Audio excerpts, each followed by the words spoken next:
हम सब श्री हनुमान जी महाराज के पावन चरित्र का चिंतन, श्रवण, मनन, कथन कर रहे थे।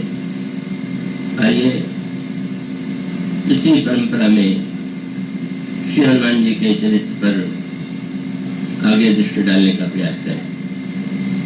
अभी आपके सामने बेटी मंदाकिनी ने आंग्ल भाषा में बुद्ध के संदर्भ में जिन 3 कक्षाओं का स्मरण किया, उस संदर्भ में गोस्वामी जी ने श्री हनुमान जी के चरित्र में और श्री हनुमान जी के संदर्भ में जिस वाक्य का प्रयोग किया है वह सुमति है।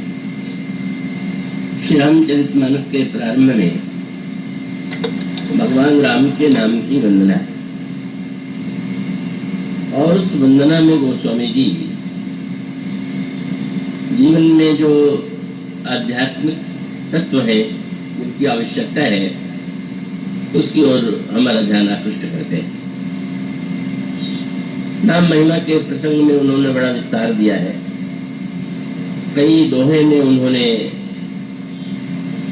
नाम की महिमा अनेक अनेक रूपों में प्रस्तुत की, पर अंत में उन्होंने ये बात कही कि अन्य युगों में अनेक साधनों का वर्णन किया गया है।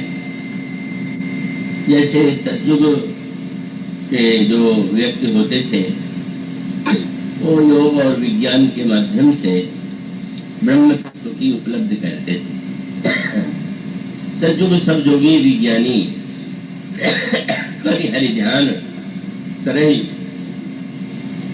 भव प्राणी। त्रेता में यज्ञ की मुख्यता, त्रेता विविध यज्ञ नर करही, हरि समर्प कर्म भव तरही। द्वापर युग में पूजा की प्रधानता, द्वापर करि रघुपति पद पूजा, नर भव तरही उपाय न दूजा। पर जब जिस युग में हम रह रहे हैं, जब गोस्वामी जी इस युग के संबंध में विचार करते हैं, तो उन्होंने ये कहा कि इस युग का जो सर्वश्रेष्ठ कल्याणकारी साधन है वह राम नाम।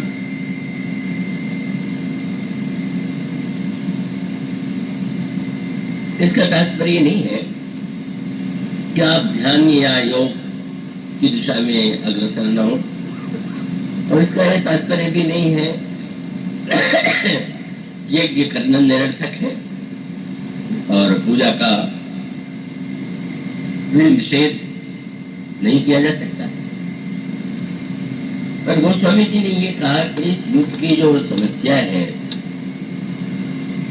वो समस्या अत्यधिक जटिल है। मैं आशा करता हूँ कि आप पूरी एकाग्रता से इस प्रसंग को सुनिए।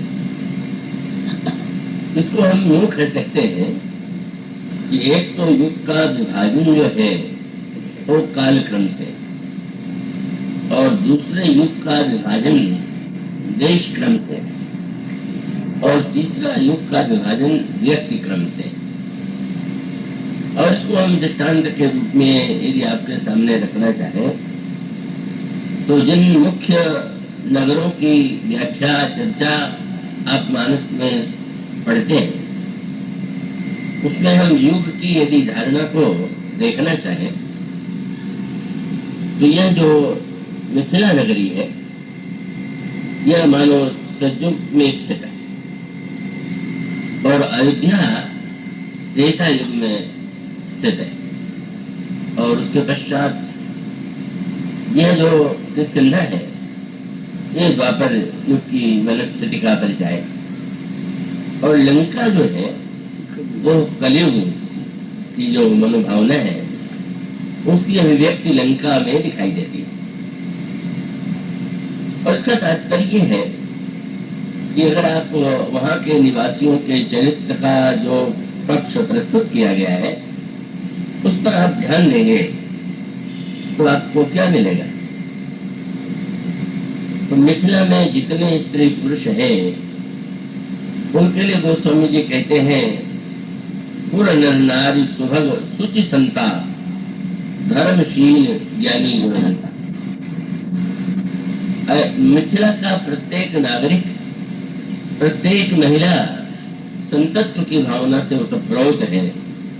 अगर संतत्व की पूर्णता आप देखना चाहें तो आपको मिथिला में दिखाई देगी। और इसका सर्वश्रेष्ठ प्रमाण है कि मिथिला वासियों के हृदय में व्यक्तिगत स्वार्थ का लेश नहीं। और आप पढ़ते हैं कि जिस समय श्री रामभद्र महर्षि विश्वामित्र की आज्ञा से धनुष की दिशा में बढ़े, उस समय मिथिला वासियों की मनस्थिति का जो परिचय प्राप्त होता है वो यही सिद्ध करता है कि उनमें संतत्व की कैसी भावना है। श्री राम अत्यंत सुकुमार है, सुंदर है, जिसका दर्शन मिथिला वासियों के सामने बार बार आता है। प्रारंभ में श्री राम धनुष तोड़ने का प्रयास नहीं करते हैं और बाद में गुरुदेव की आज्ञा से जब वे उठते भी हैं तो उठने में सहजता है, कोई उतावलापन नहीं, ठाड़ भये उठी सहज सुहाए। और जब वे चलने लगे तभी गोस्वामी जी ने कहा कि सहज ही चले सकल जग स्वामी, सहज भाव से उठे और सहज भाव से चले। और इसलिए मिथिलावासी जो नर नारी है वे व्याकुल हो गए और उन्हें ऐसा लगा कि ये तो बलात् इन पर धनुष तोड़ने का कार्य सौंप दिया गया। और श्री जनक नंदिनी सीता की माँ ने यही कहा कि आज लोगों की बुद्धि को क्या हो गया है, महाराज को बड़ा ज्ञानी कहा जाता है लेकिन आज क्या हो रहा है। और वो गुरु विश्वामित्र ने भी कैसे आदेश दे दिया इन्हें धनुष तोड़ने का। ऐसी दृष्टि का उदय वात्सल्य के कारण सुनैना जी के हृदय में होता है और वही भावना स्त्री पुरुषों की है। और इसलिए श्री राम से बढ़कर के सीता जी के लिए कोई उपयुक्त वर नहीं हो सकता, ये उनका निश्चय। अगर ब्रह्मा अनुकूल है तो श्री राम करो विवाह, श्री राम और सीता जी का विवाह हो जाए। और उनकी गति से ऐसा नहीं लगता है कि उनमें बड़ा शौर्य है, बड़ा पुरुषार्थ है और तब उन्होंने एक नया मार्ग हो जाए। सारे मिथिलावासी बड़े पुण्यात्मा थे और उन्होंने उस समय इस भावना का परिचय दिया। उन्होंने स्वयं अपने आप जितने पुण्य किए थे सबका स्मरण किया और स्मरण करने के बाद वे प्रार्थना करते हैं कि नर नारी निज सुकृत सुमारे।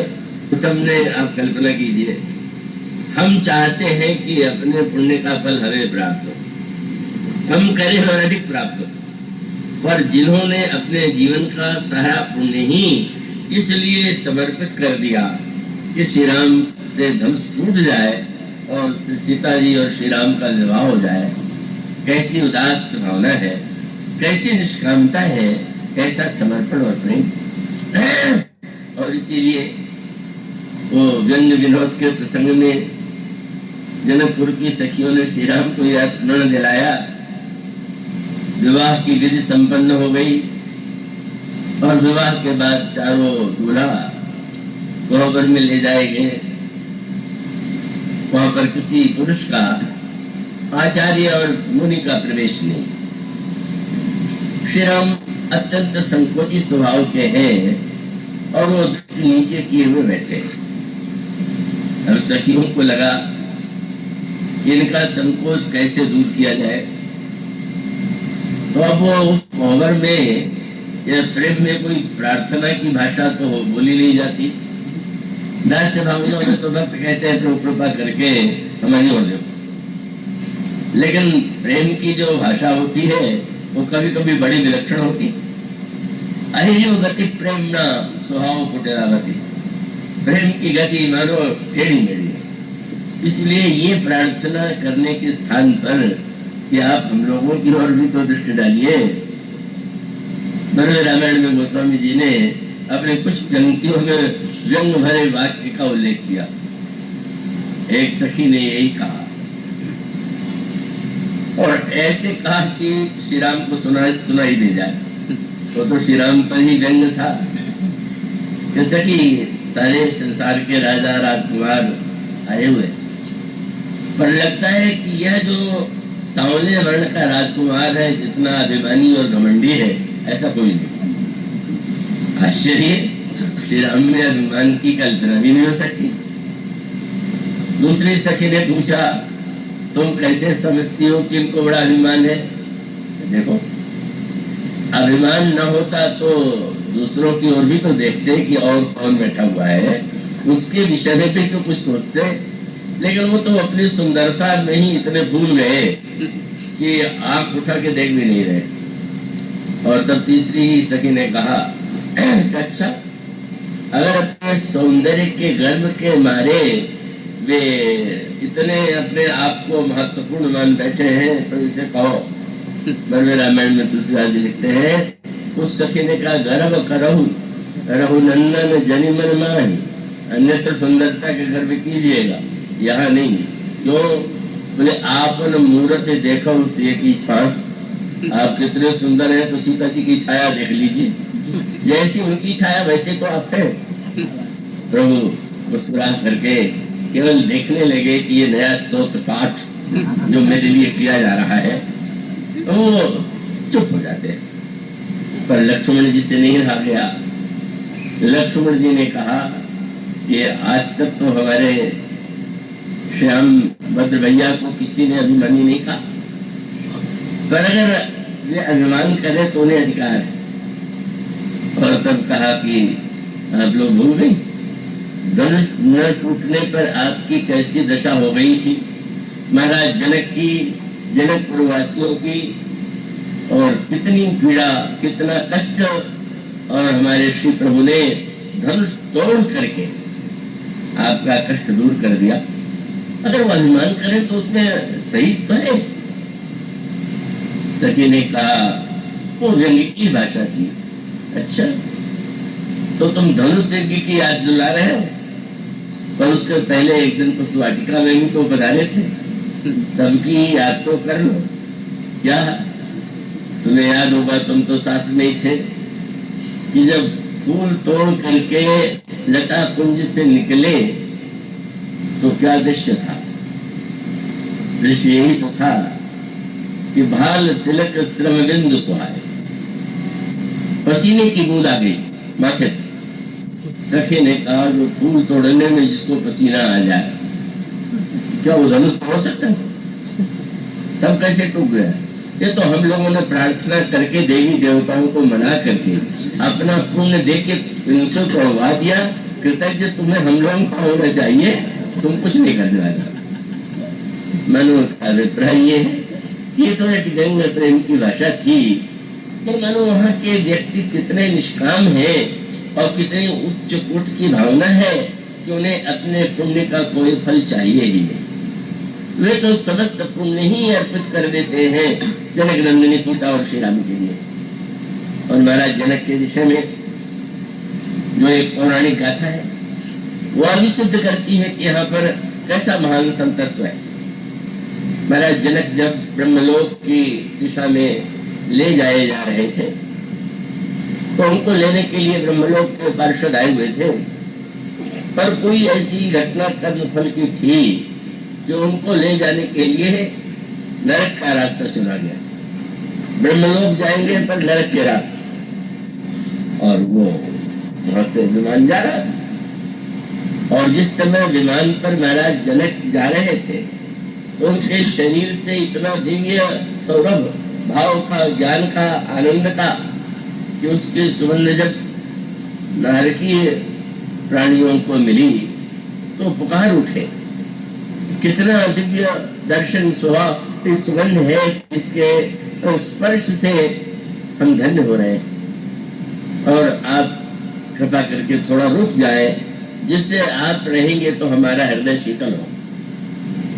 और तो आप जानते हैं, महाराज श्री जनक ने ब्रह्मलोक के पार्षदों से कहा कि हम ब्रह्मलोक नहीं जाएंगे, हम तो यहीं रहेंगे। ऐसे कैसे महाराज? बोले अगर मेरे रहने से इतने व्यक्तियों को सुख और संतोष और प्रसन्नता मिल सकती है तो मुझे कोई ब्रह्मलोक नहीं चाहिए। यह निष्कामता की पराकाष्ठा। लेकिन पार्षदों ने कहा महाराज, अब कठिनाई ये है कि व्यक्ति कर्म का फल भोगता है और इन्होंने जो कर्म किए हैं उसी का परिणाम ये भोग रहे हैं। ऐसी स्थिति में आप यहाँ कैसे रुकेंगे? तो महाराज श्री जनक ने यही कहा कि ठीक है, हमने जीवन में जितने पुण्य किए हैं सब इन नरक के जो नरक में आ गए हैं सबको दे रहा हूं, और उस पुण्य के प्रभाव से इनको स्वर्ग या अन्य लोकों की प्राप्ति हो। और सचमुच उनके उस पुण्य के परिणाम स्वरूप नरक से मुक्त होकर के जीव विभिन्न लोकों में चले गए। अब ब्रह्मलोक के पार्षदों ने कहा कि महाराज, अब आप ब्रह्मलोक में जा रहे?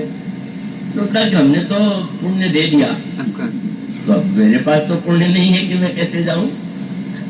तो कहा कि महाराज, आपने जो पुण्य था आपने इन पापियों को दे दिया, पर इतना महान दान देने के बाद इस पुण्य का जो महापुण्य है तो आपको मिलेगा। यह दृष्टांत बताता है कि महाराज जनक और वहां के निवासी कैसी दिव्य संतत्व और निष्कामता और ज्ञान की भावना से भरे हुए। महाराज जनक के लिए कोई अंतर नहीं था, क्योंकि रामायण में लिखा हुआ है व्यक्ति नरक से डरता है, स्वर्ग चाहता है, लेकिन जो सच्चा भक्त है उसकी क्या दिशा है? स्वर्ग नरक नरक अपवर्ग समाना, जहाँ तक दीख धरे धर्माना। उसको स्वर्ग में भी अपने प्रभु दिखाई देते हैं, नरक में भी प्रभु दिखाई देते हैं, मोक्ष में भी प्रभु दिखाई देते हैं। तो केवल निरंतर भगवदाकार वृत्ति के कारण उसके जीवन में किसी लोक के भिन्नता का भान नहीं। तो जनकपुर जो है वो मानो शुद्ध सत्व का युग है, और जहाँ पर लोग संतत्व में स्थित है। त्रेता भी महान चरित्र का युग है, पर वैसी निष्कामता वहां भी अनेक पात्रों में है, और उसके महानतम स्वरूप तो श्री भरत है। लेकिन इतना होते हुए भी वहां पर कामना का अभाव नहीं।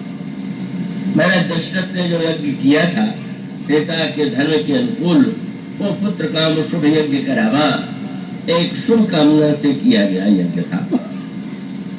और उस अयोध्या में अनेक सच्चरित्र अधिकांश व्यक्ति है, पर मंथरा भी तो है, जिनकी बात अभी आप सुन रहे थे। मंथरा भी अयोध्या में रहती है, जिस पर कथा का कोई प्रभाव नहीं है और सारे वातावरण का कोई प्रभाव नहीं है। तो मानो त्रेता युग में शुद्ध सत्व के साथ साथ अन्य या किंचित जो दोष हो जाते हैं उसका दर्शन अयोध्या में होता है। और किष्किंधापुरी में ये रघुपति पद पूजा, महाराज सुग्रीव जो है यदि भगवान को प्रसन्न करते हैं तो द्वापर युग की जो मनोवृत्ति है भगवान की शरण में भी है, भगवान को का आश्रय भी है, लेकिन भोगों में डूब करके भूल जाते हैं। पर वहां भी हनुमान जी के द्वारा कथा सुनने के बाद वे अपने उस भक्ति पूजा में सम्मिलित हो जाते हैं। तो मानो द्वापर की जो मिलित मनोवृत्ति है दोष गुण की, उसका दर्शन का इस किष्किंधा नगरी में होता है। पर यह लंका जो है वह तो कईयों कह सकते हैं कि जितने लक्षण हैं कलयुग के का उसका स्वरूप आपको लंका में मिलेगा। अब ये न समझ लीजिएगा कि इतना सोना जहाँ है और इतनी जहाँ समृद्धि है, समृद्धि और सोना भौतिक उन्नति ही किसी समाज और व्यक्ति की सफलता का चरम बिंदु नहीं है। और स्पष्ट रूप से प्रतीत होता है विभिन्न देशों में, और जो देश बड़े समृद्ध हैं, तब वहाँ के जीवन में जिस प्रकार की कठिनाइयाँ, समस्याएं, अशांति और अनगिनत समस्याएं वह यह बताती हैं कि समृद्धि केवल बहिरंग उन्नति से ही संबद्ध नहीं। तो लंका में जिस प्रकार से अभिमान है, मात्सर्य है, ईर्षा है, विरोध है, परदोष दर्शन है, वो सारी की सारी वृत्ति जो है कलयुग के लक्षणों का घनीभूत दर्शन लंका के चरित्र, लंका के नागरिकों के चरित्र में दिखाई देता है। और इसीलिए तो स्वामी जी ने कहा कि अन्य युगों में अन्य साधनों के द्वारा कल्याण होता होगा, पर कलयुग में तो एकमात्र राम नाम ही जो है। कल केवल मलमूल मलीना और पाप पयोनिधि जन मन मीना, नाम कामतरु काल कराला, सुमिरत समर सकल जग जाला, राम नाम कले दाता, हित पर लोक अलोक प्रतुमाता। इस युग के लिए सबसे बड़ा साधन राम नाम। और प्रभु ने जब हनुमान जी के यात्रा के प्रारंभ में उन्हें नाम की मुद्रिका दी, तो उसका तात्पर्य क्या कि तुम लंका के रूप में कलयुग में जा रहे हो, तो जा रहे हो तो नाम का आश्रय लिए बिना तो कलयुग में व्यक्ति बच नहीं सकता। तो हनुमान जी ने इसीलिए जब प्रभु ने मुद्रिका दिया, तो उस मुद्रिका को हनुमान जी ने कहाँ रख लिया। अब मुद्रिका है तो साधारणतः तो भाई वो व्यक्ति उसको अंगुली में पहले रखना है, जेब में रख लेगा, लेकिन हनुमान जी ने प्रभु ने मुद्रिका दिया, उस मुद्रिका को कहाँ रख लिया, उस मुद्रिका को उन्होंने रख लिया अपने मुख में। और बंदरों को थोड़ा हंसी भी आई। प्रभु ने चुनाव भी किया तो ऐसे व्यक्ति का जिसको मुद्री रखने के लिए मुख ही मिला था। और आज भी ऐसे पढ़ने वाले श्रोता मिलते हैं जो मुझसे पूछते हैं कि हनुमान जी ने मुंह में मुद्री ले लिया, और अशोक वाटिका में जब सीता जी के लिए मुद्री उन्होंने गिराई तो मुद्री को पहले धो लिया कि नहीं धो लिया। उनको चिंता हो जाती है कि मुंह में वस्तु रहेगी वो जूठी हो जाएगी। ये हनुमान जी ने धोया हुआ नहीं था। उसका अभिप्राय क्या कि संसार में अन्य वस्तुओं को ले लीजिए मुंह में तो जूठा, पर राम नाम ले लीजिए तो जूठा भी मीठा हो जाए। का वो जहाँ पर जिह्वा से राम नाम का स्पर्श हुआ, जिह्वा पवित्र हो गई राम नाम में। तो हनुमान जी महाराज जो है क्या, इसीलिए हनुमान जी के चरित्र में जो आपको विभिन्न दिव्यताओं का दर्शन होता है, तो आप उस पर दृष्टि डालिए। जब आपके सामने यह बात कही गई कि अंधकार भरी गुफा में कोई बंदर आगे चलने को प्रस्तुत नहीं, हनुमान जी अंधकार में क्यों चले गए? क्योंकि उनके पास राम नाम का मणिदीप। और उसके पश्चात जब श्री हनुमान जी लंका की ओर प्रस्थान करते हैं तो उनकी परीक्षा के लिए देवताओं ने सुरसा को भेजा। ये दो प्रकार के विघ्न कभी कभी साधकों के जीवन में आते हैं। एक व्यक्ति वे हैं जो विरोधी है, और दूसरे व्यक्ति वे हैं जो स्नेह करते हैं। तो विरोध करने वाले हमारे शत्रु हैं, यह तो प्रत्येक व्यक्ति समझ लेता है, पर जो हमारे प्रियजन हैं वे भी कभी कभी उनके द्वारा भी ऐसी बाधा उत्पन्न होती है। उस बाधा के मूल में उनका अपनत्व होता है, एक स्नेह होता है। लेकिन साधक के मार्ग में जैसे शत्रुता की वृत्ति बाधक है, इसी प्रकार से स्नेह और उसके द्वारा जो प्रलोभन, जैसा कि हनुमान जी के चरित्र में मिलता है। सबसे पहले हनुमान जी को मैनाक पर्वत ने उठ करके ये निमंत्रण दिया कि आप बड़ी लंबी यात्रा पर जा रहे हैं, आइए विश्राम तो कर ली। तो मैनाक पर्वत तो हनुमान जी के पिता के मित्र है, और उस समुद्र ने भी यही मैनाक पर्वत से कहा कि तुम तो पवन देवता के मित्र हो और इतनी लंबी यात्रा करने के लिए जा रहे हैं, तुम्हें चाहिए इनका स्वागत करो। और तब मैनाक जल निधि रघुपति दूत विचारी तय मैनाक हो संभाल।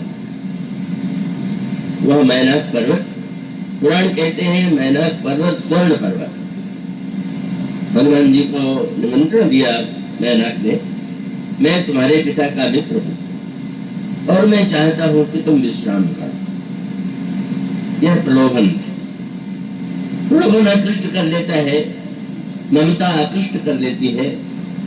और श्री हनुमान जी की सजगता क्या है? हनुमान जी ने मैनाक का तिरस्कार नहीं किया। जो अपने हैं, जब कोई स्नेह की बात करें तो झड़कना नहीं चाहिए, ये नहीं दिखावा करना चाहिए कि हम तो इतने ऊंचे त्याग विराग में हैं, तुम क्या हमारे सामने बातें कर रहे हो। अभी तो जब कोई व्यक्ति स्नेह से आपको रोकना चाहे तो आपको भी तो उसका सम्मान रखना चाहिए। और सम्मान का रूप है आप कम से कम शब्द के द्वारा, व्यवहार के द्वारा उसको एक महत्व दें। श्री हनुमान जी ने भी यही किया।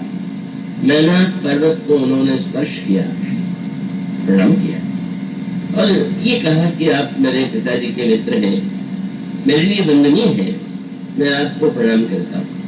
पर आप यह जानते हैं कि एक लक्ष्य लेकर के मैं चला हूं और सचमुच यदि विश्राम पाना है तो आप क्या ये सचमुच कह सकते हैं कि मैं यहाँ पर विश्राम पा लूंगा? ये बहुत बड़ा प्रश्न है। पर जो लोग कह रहे हैं वे क्या, उनसे पूछा जाए आप हमें शांति और सुख देना चाहते हैं, आपको मिल गई है कि नहीं? जो आपके पास है वही तो आप देंगे, जो आपके पास है नहीं आप उसको बांट रहे। इसका अर्थ है कि हनुमान जी ने विनम्रता से कहा और वो समझ रहे हनुमान ते परशा कर पुनि कीन प्रणाम। और यही बात कि राम काज कीन्हे बिना मोहि कहाँ विश्राम। बिना भगवान श्री राम का कार्य किए क्या व्यक्ति को विश्राम मिल सकता है? इसलिए आप मुझे आज्ञा दें। मानो श्री हनुमान जी कितने सजग है और उस सजगता में श्री हनुमान जी उस मैनाक के रूप में जो स्वर्ण का प्रलोभन है उसे स्वीकार नहीं करते, ठुकराते नहीं, प्रहार नहीं करते। कई लोग तो फिर त्याग का ढिंढोरा पीटने के लिए कहते हैं, अरे हमने इतना रुपया ठुकरा दिया, ये ठुकरा दिया। ठुकराने का अनुमान नहीं करना चाहिए। आप अगर ठुकराने का अभिमान करें तो विवेक युक्त नहीं। इसीलिए हनुमान जी ने स्वर्ण पर्वत को ठुकराया नहीं, विनम्रता से उनसे यही कहा कि वो मेरे लक्ष्य के लिए यह आवश्यक है कि मैं आगे जाऊं और सच्चा विश्राम करूं। स्वर्ण पर्वत का प्रलोभन संसार में पार करना कठिन है। अगर 10-20 किलो सोना भी मिल जाए तो व्यक्ति सोचेगा बस अब आनंद करो, आगे कहाँ जाएंगे।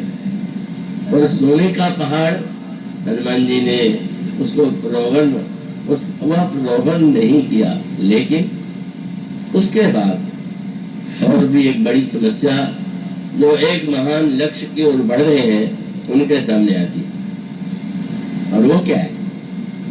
वो समस्या है सुरसा की। सुरसा को भी लंका का अधिपति रावण उसने नहीं भेजा, सुरसा को भी देवताओं ने भेजा। ये दो बाधाएं जो है वो अच्छे लोगों के द्वारा, मैनाक पर्वत की बाधा और सुरसा की बाधा। सुरसा की बाधा सुनने में तो बड़ी अटपटी थी। सुरसा हनुमान जी को खाने की बात कहती, पर उसके पहले उसने ये कहा कि मैं भूखी हूं। और देवताओं ने कहा कि ये जो बंदर जा रहा है बड़ा त्यागी विरागी है, शरीर से इसकी कोई ममता नहीं। और मैं देख भी रही तुम देहाभिमान के समुद्र को उतने ऊपर से पार कर रहे हो, तो मैं भूख लूं और तुम्हारा देह में कोई ममत्व तो नहीं है, तो मैं खा लूं, तो ये तुम्हारे चरित्र के लिए है। मैं तुम्हें प्रमाण पत्र दूंगी कि तुम सचमुच बड़े त्यागी विरागी। यह सुरसा कौन है? आगे चल करके आया, उसका मुंह फैलता गया। और यह सुरसा क्या है? जो एक महान आदर्श की दिशा में बढ़ते हैं, सुरसा आती है। और यह सुरसा है लोकैषणा, कीर्ति की कामना, नाम की इच्छा। जो लोग संग्रह करते हैं वो संग्रह में ममता करते हैं, पर जो त्याग करते हैं वो ममता नहीं तो अभिमान करते हैं। मैंने सब कुछ छोड़ दिया। और गोस्वामी जी ने कहा, किसी गोस्वामी जी के सामने आया कि ऐसे भी तो महात्मा दिखाई देते हैं कि जिन्होंने सांसारिक कनक कामनी या उनका लोभ छोड़ दिया है। पर गोस्वामी जी ने कहा कि ऐसे लोग भी एक बात नहीं छोड़ पाते। क्या? वो कछु कहाई दे कछु को, यह वासना हृदय चले जाए। सब छोड़ने के बाद भी इच्छा बनी रहती है कि लोग कम से कम ये तो कहे कि बड़े त्यागी हैं, कुछ नहीं ग्रहण करते, कुछ नहीं लेते, उपवास करते हैं।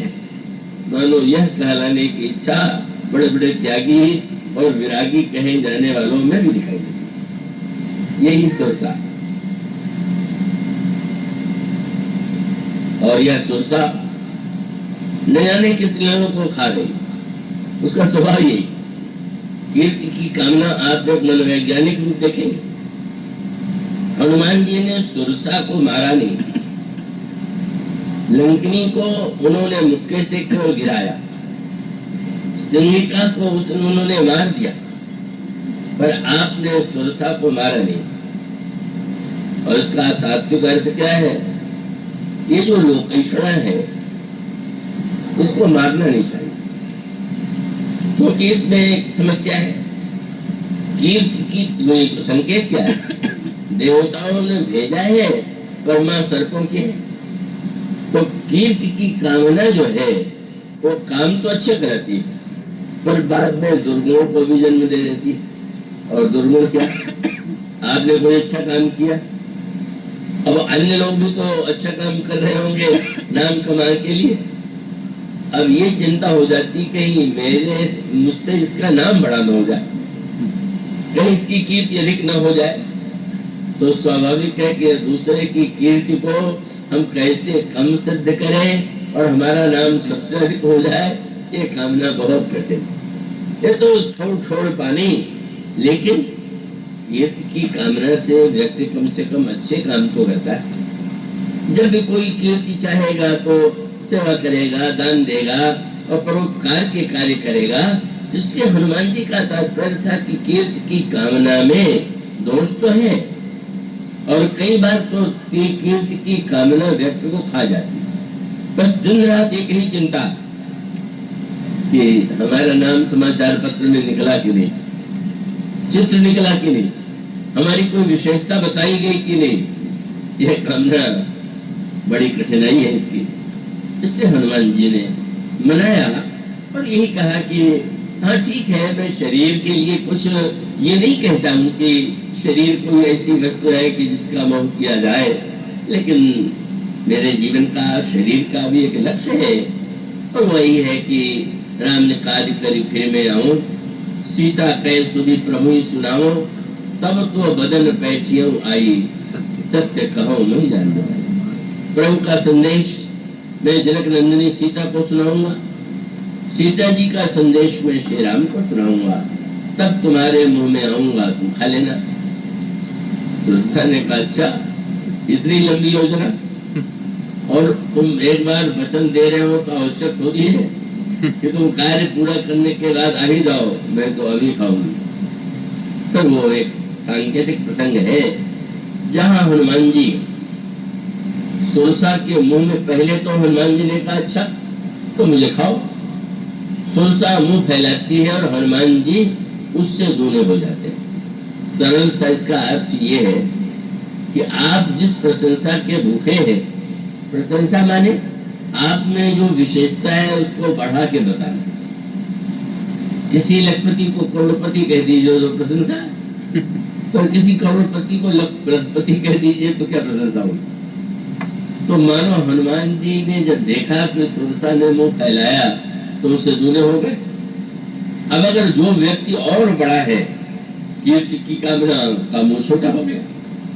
पर वहां गोस्वामी जी कहते हैं कि जब सुरसा ने 100 योजन का मुंह फैलाया, तब हनुमान जी की बड़ी कड़ी परीक्षा है। होड़ में अगर हनुमान जी अभिमानी होते तो 200 योजन के बन जाते, मैं कैसे हार मानूं। हनुमान जी तो अपने आप को चाहे जितना बड़ा बना सकते हैं, पर यही श्री हनुमान जी का विवेक है। और उस विवेक के साथ साथ हनुमान जी सुरसा के मुंह में बैठ गए। किसी ने पूछा कि आप सुरसा जो सर्पों की माता है उसके मुंह में कैसे बैठ गए? तो उन्होंने स्मरण दिलाया कि एक बार समुद्र में से जब हलाहल निकला तो राम नाम को मुख में धारण करके मैंने विष को पी लिया, और आज भी राम नाम की मुद्रिका थी, तो मैंने सोचा कि आज जरा विष के मुंह में स्वयं बैठ जाऊं। उस समय तो हलाहल को अपने मुख में लिया था, आज जरा मुंह में बैठ के देखें। हनुमान जी अपने आप को अति लघु बना लेते। लोकैषणा उसी को खाएगी जो अभिमानी होगा, और जो अपने को शून्य बनाना जानता है। लघु नहीं, अति लघु। 100 योजन के मुंह में हनुमान जी अपने को इतना लघु। अति लघु क्या होता है? लघु का अर्थ है एक, और अति लघु का अर्थ है शून्य। आप शून्य बन जाइए तो फिर लोकैषणा की नृत्य का कोई प्रश्न ही नहीं कि वो आपको खा ले। हनुमान जी उस मुद्रिका को मुंह में लिए, और जब 7 योजन ते आनन कीना, अति लघु रूप पवन सुत लीना, बदन पैठ। हनुमान जी सुरसा के मुंह में बैठ गए। सुरसा सोच रही थी कि यह बंदर होड़ में 200 योजन का बनेगा। जब सामने देखती है तो दिखाई नहीं दे रहा, कहाँ चला गया बंदर। हनुमान जी उसके मुंह में बैठे, निकल करके आए, और तब सुरसा ने यही कहा, राम काज सब करी हो, तुम बल बुद्धि निधान, आशिक देई गई सो हर्ष चले हनुमान। मानो हर क्षण हनुमान जी इस कलयुग में, कलिमयी लंका जहाँ पर स्वर्ण का प्रलोभन है, उसे भी आप अस्वीकार कर देते। जहाँ पर मानो उनके समक्ष प्रशंसा की भूख है, उसको भी आप उसके ग्रास नहीं बनते और निकल आते। और उस पूरी यात्रा में हनुमान जी का यही रूप तो दिखाई देता है।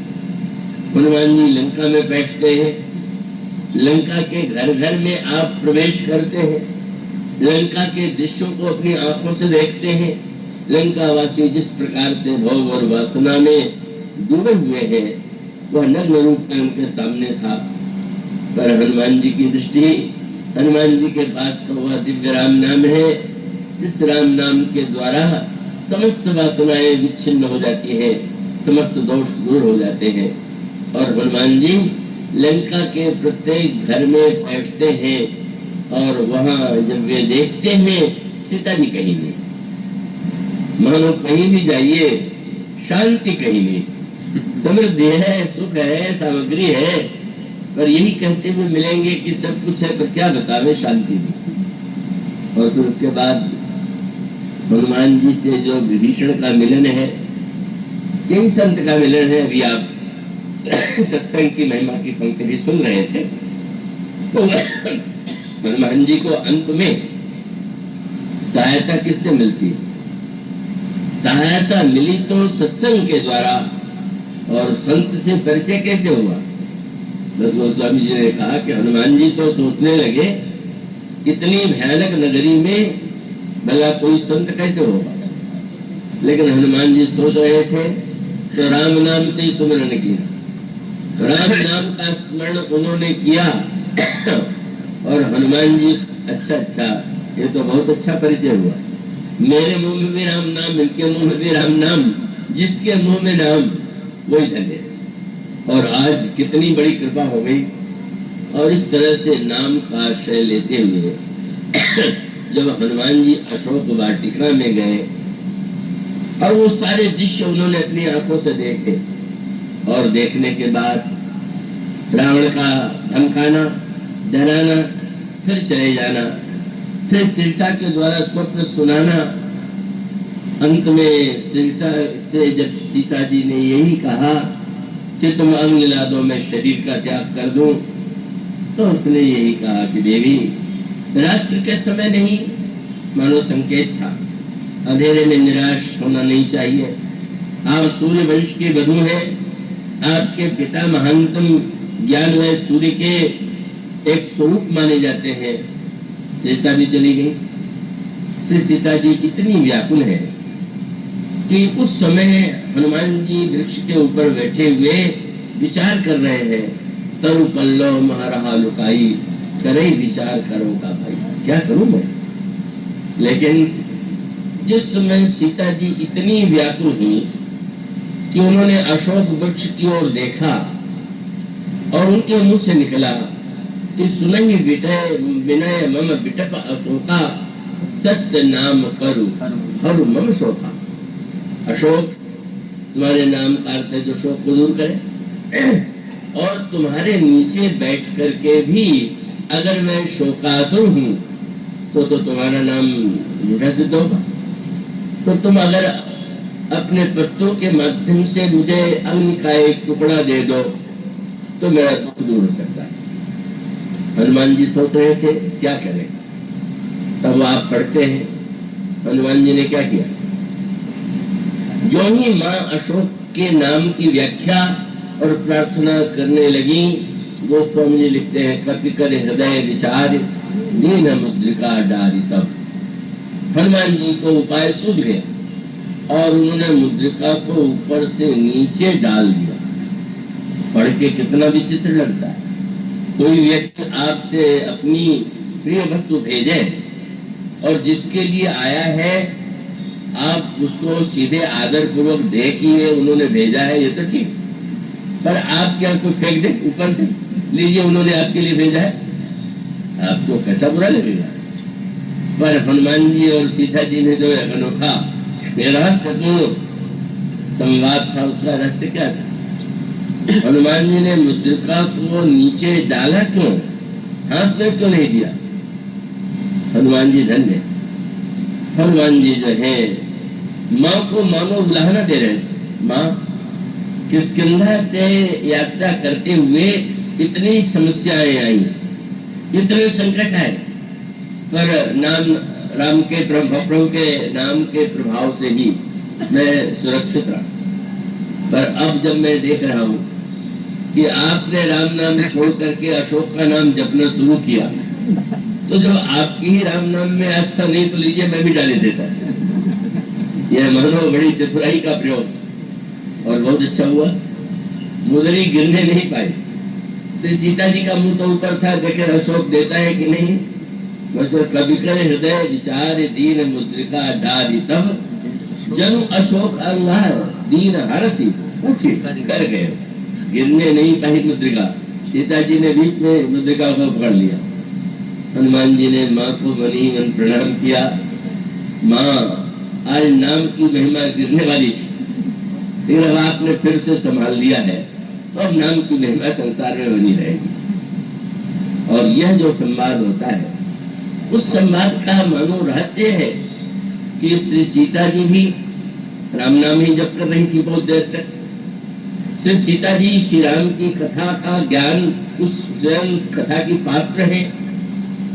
हनुमान जी ने क्या ऐसा कर दिया, नाम की मुद्रिका अगर उन्होंने दे दी और राम की कथा सुनाई, तो जो पहले से उनके पास था वही दिया, तो अंतर क्या बड़ा। और उसका उत्तर यही है कि हनुमान जी साक्षात शंकर के अवतार हैं। विश्वास सम प्रसाद सुलभ थी अहुलसी, और विश्वास का अभिप्राय ये है, नाम वही है, कथा वही है, पर विश्वास की कमी जब तक होगी तब तक उसके फल का हम अनुभव नहीं कर सकते। पर हनुमान जी के द्वारा उस नाम की महिमा को जब प्रत्यक्ष प्रस्तुत कर दिया गया, मानो यह भक्त हनुमान जी की परीक्षा ही थी। और तब सचमुच आप देखते हैं का जो निर्मल मत की प्रदात्री सीता है, जिनकी चर्चा अभी की जा रही थी, वो तो एक बड़ा लंबा प्रसंग है। मानो एक मिलन होता है और अंत में माँ बार बार कहती, मोरे हृदय परम संदेह। हनुमान जी विश्वास है, माँ के हृदय का संदेह दूर करना यही उनकी सबसे बड़ी विशेषता है। कब के वचन सप्रेम सुनी, उपजा मन विश्वास, जाना मन क्रम वचन यह, कृपा सिंधु कर दास। और इसका अभिप्राय है, हमारी साधना के साथ हमारी बुद्धिमत्ता का सर्वश्रेष्ठ सदुपयोग यही है कि हमारी बुद्धि में विश्वास का हो जाए और हम विश्वास पूर्वक भगवान नाम का, भगवत कथा का आश्रय लें और तब माँ प्रसन्न होकर के श्री हनुमान जी को जो आशीर्वाद देती है वह मानो कृतकृत्यता का आशीर्वाद है। आज यही विराम रहने दे, इसके बाद की चर्चा कल और परसों आपके सामने होगी। बोलिए सिया